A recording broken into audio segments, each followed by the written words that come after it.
Be ready. Start. It was the case of the appellant before the court of first instance that the respondent wife did not know how to conduct herself as a wife and daughter-in-law, and despite persuasion her behavioral pattern remained unchanged. The birth of the children had no impact on her conduct, and everything worsened with the afflux of time. The behavior of the respondent with the relatives and guests who used to come to their house was far from being desirable, and in fact, it exhibited arrogance and lack of nature, and in a way endangered the social reputation of the family. That apart, she did not have the slightest respect for her mother in law.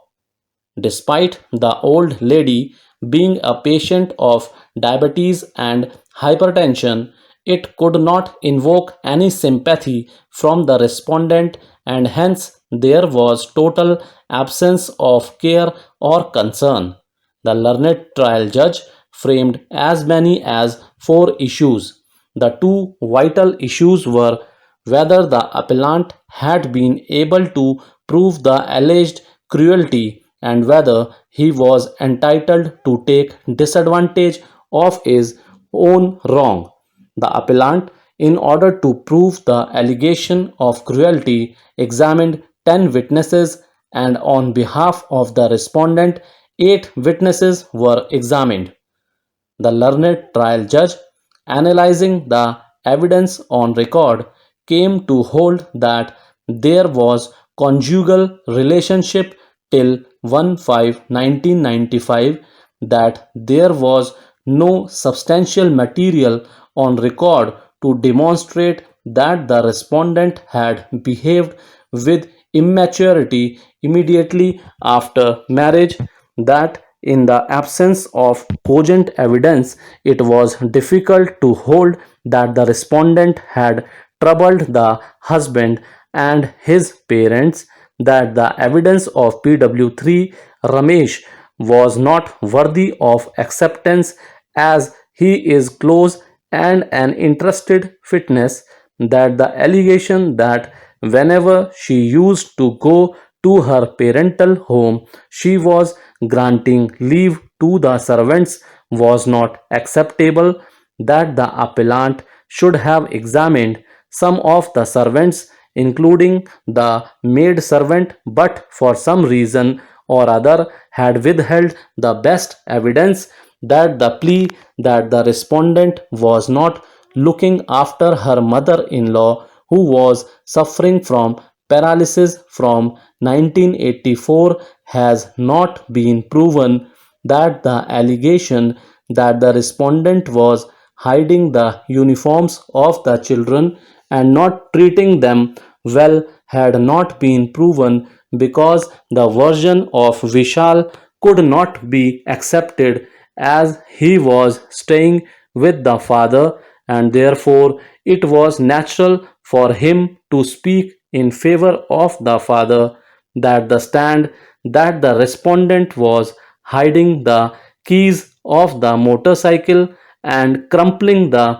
ironed clothes of the appellant did not constitute mental cruelty, as the said acts, being childish, were enjoyed by the appellant husband, that the factum of abuse by the respondent on telephone had not been established by adducing reliable evidence, that the respondent and the appellant were sleeping on the third floor of the house, and hence she was sleeping with him in the bedroom, and the allegation that he was deprived of sexual satisfaction from 1991 was unacceptable, that from the witnesses cited on behalf of the respondent it was demonstrable that her behavior towards her sons and in-laws was extremely good, that even if the allegations made by the appellant were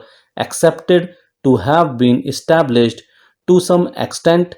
it could only be considered as normal wear and tear of the marital life, that the plea of mental cruelty had not been proven, as none of the allegations had been established by adducing acceptable, consistent, and cogent evidence. The learned trial judge further returned the finding that the appellant was going to learn computer and taking instructions from her, and the plea that she was engaged as a computer operator in his office was not believable, as no appointment letter was produced, that the stand that she was paid rupees 1200 per month was not worthy of any credence, as she was operating a computer center, that from the evidence of the witnesses of the respondent, namely RW3 to RW5, it was clear that she was living with the appellant in his house and he had developed intimacy with her, and therefore the subsequent events, even if analyzed, were to be so done on the said backdrop that the allegations that there was a gathering and they were violent and broke the windows was really not proven by adducing credible evidence, that the testimony of the witnesses of the respondent clearly reveal that the she was inside the house of the appellant. Being of this view, the learned trial judge dismissed the application with cause and also dismissed the application of the respondent wife for grant of permanent alimony. Grieved by the aforesaid decision, the appellant husband preferred civil appeal number 23 of 1999. Thank you.